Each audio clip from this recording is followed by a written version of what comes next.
Hello BSc part third के student. आज physical chemistry में हम फोटो केमिस्ट्री के चैप्टर में basic law of photo chemistry पढ़ेंगे। जैसे कि पिछली बार आपने बताया था बीयर्ड-लैम्बर्ट लॉ के द्वारा कि कोई मैटर है वो प्रकाश का अवशोषण करता है और उसके पश्चात वो अवशोषण के पश्चात वो केमिकल रिएक्शंस में प्रकाश परिवर्तित हो जाता है और केमिकल रिएक्शंस में प्रोडक्ट मिलता है।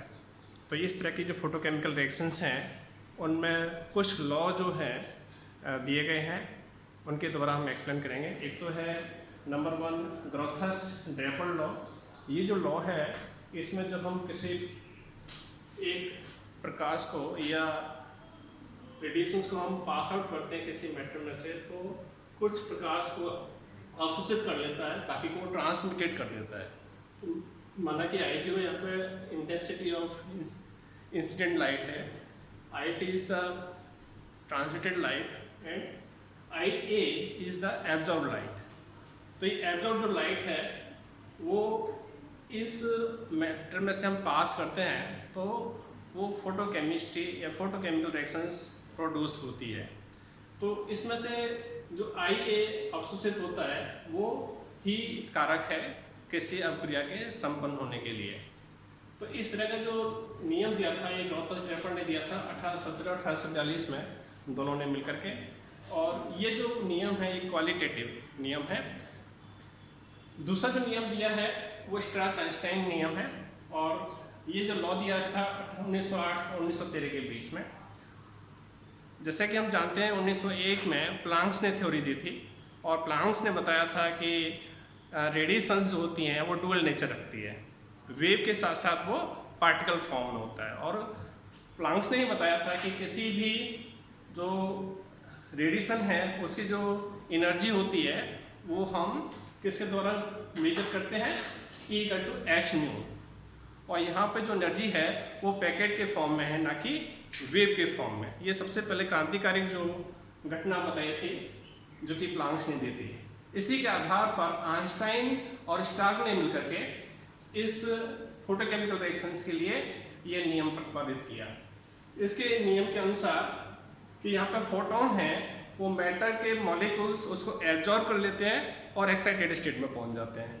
तो यहाँ पर पार्टिकल फॉर्म में होने की वजह से ही पूरा का पूरा मॉलिक्यूल, एक पूरा मॉलिक्यूल पार्टिकल फॉर्म में एब्जॉर्ब करता है कंप्लीटली और वो मॉलिक्यूल एक्साइट होकर के प्रोडक्ट में कन्वर्ट हो जाता है।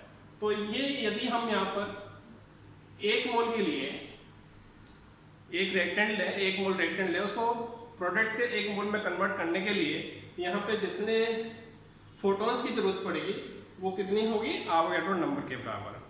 तो यहाँ पर मॉलिक्यूल के लिए कितनी एनर्जी रिक्वायर्ड होगी किसी रिएक्शंस के लिए, वो NaH² के बराबर होगी। जहाँ पर H क्या है, प्लांक कांस्टेंट है और न्यू उस प्रकाश का फ्रीक्वेंसी है, रेडिएशंस की फ्रीक्वेंसी है।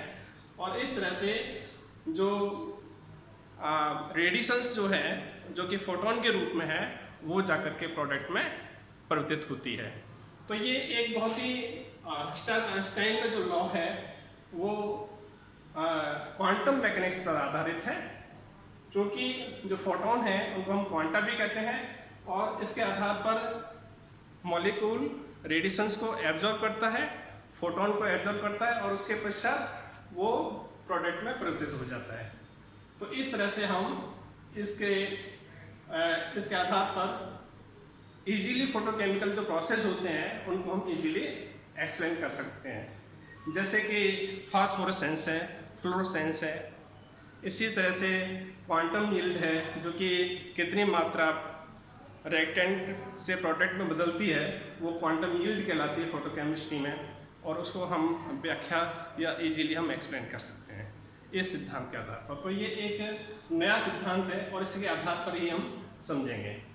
तो नेक्स्ट टॉपिक है जैवलॉन्स्की डायग्राम। उसके आधार पर जितनी भी घटनाएं होती हैं प्रकाश से संबंधित, प्रकाश और मैटर के बीच में, पदार्थ के बीच में जो भी घटनाएं होती हैं उनको हम एक्सप्लेन करेंगे इस स्टार आइंस्टाइन लॉ के आधार पर। Thank you. नेक्स्ट।